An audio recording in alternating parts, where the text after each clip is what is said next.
Minister Dominique Alexander, the rep for the Karmelo Anthony family, and the president for the Next Generation Action Network, has broken his silence.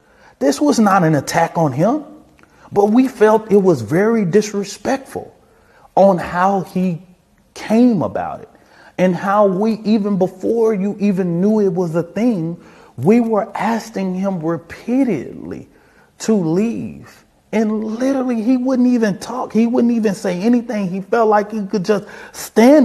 Yes, I don't know why this guy is doing this. He's making the situation worse.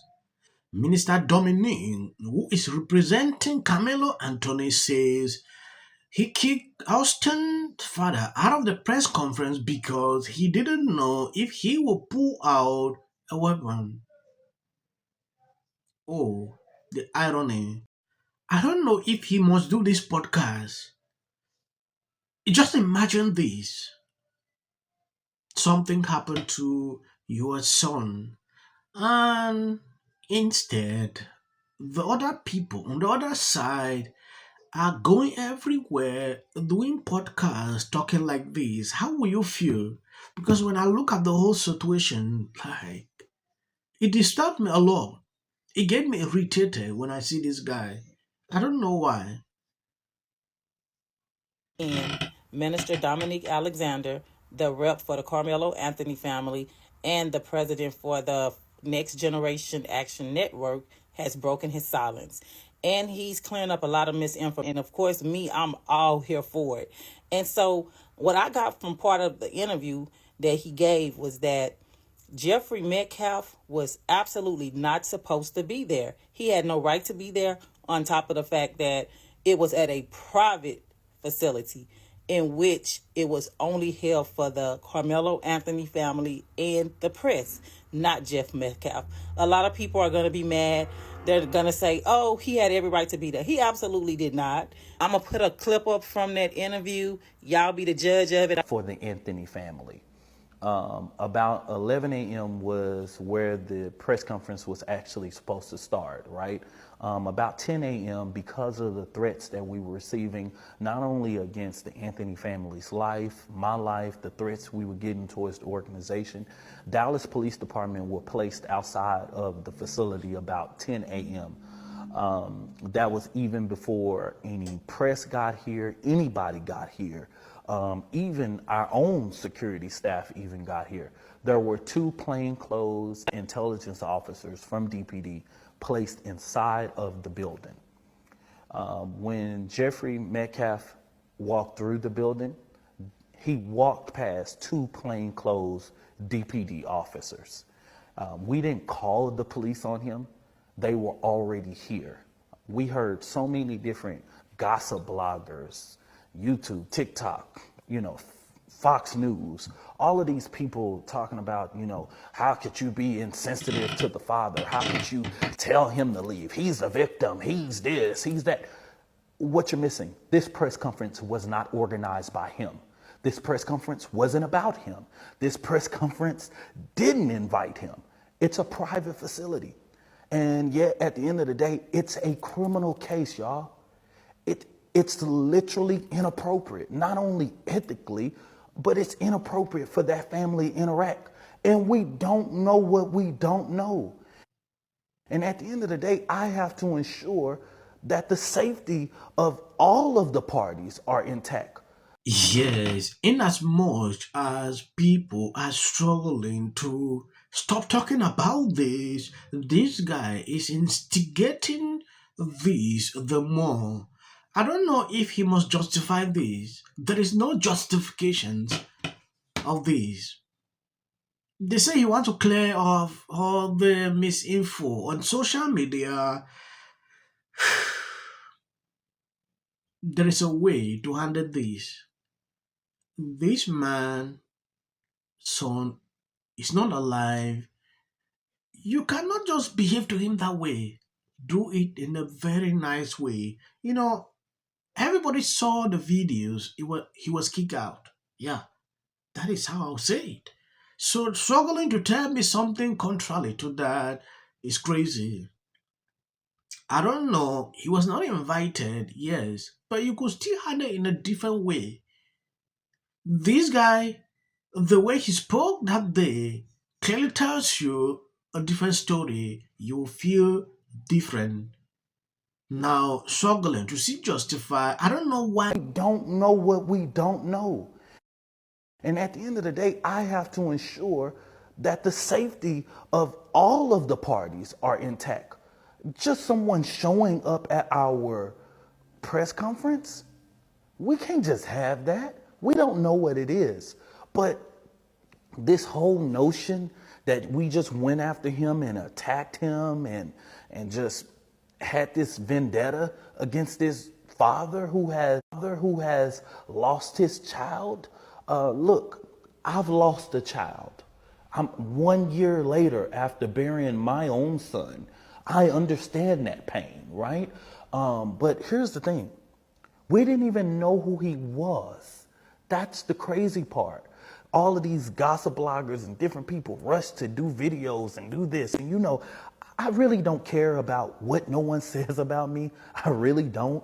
I don't care about the racists who want to say things about Dominique and say something about my past. I really, quite frankly, don't. If you personally know me, you know your attacks towards me only do one thing: boost my ego, right?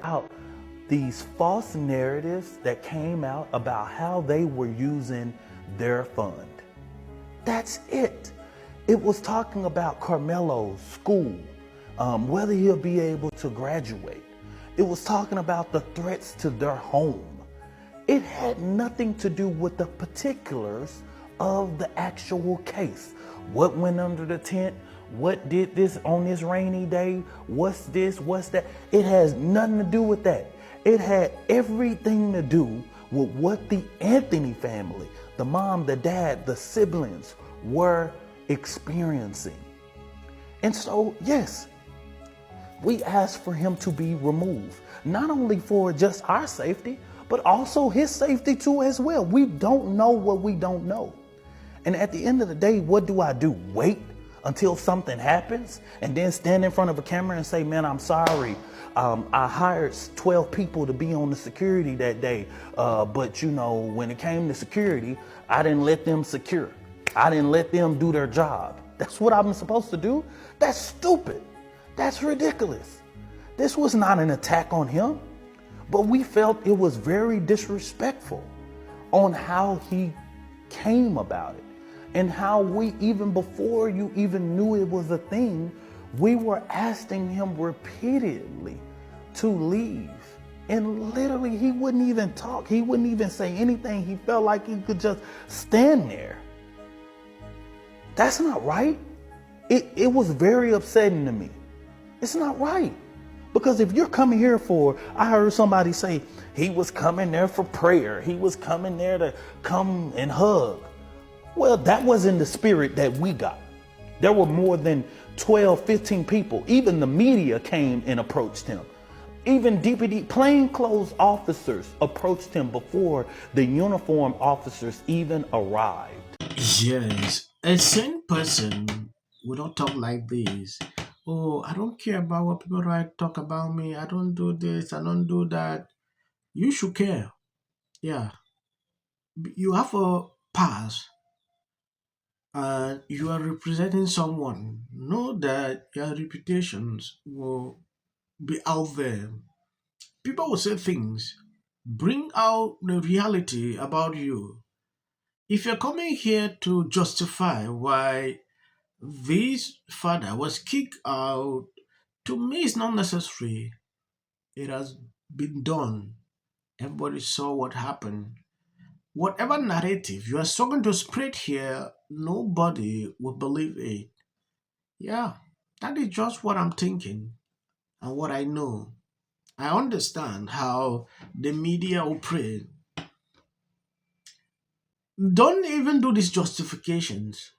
Allow people to be calm.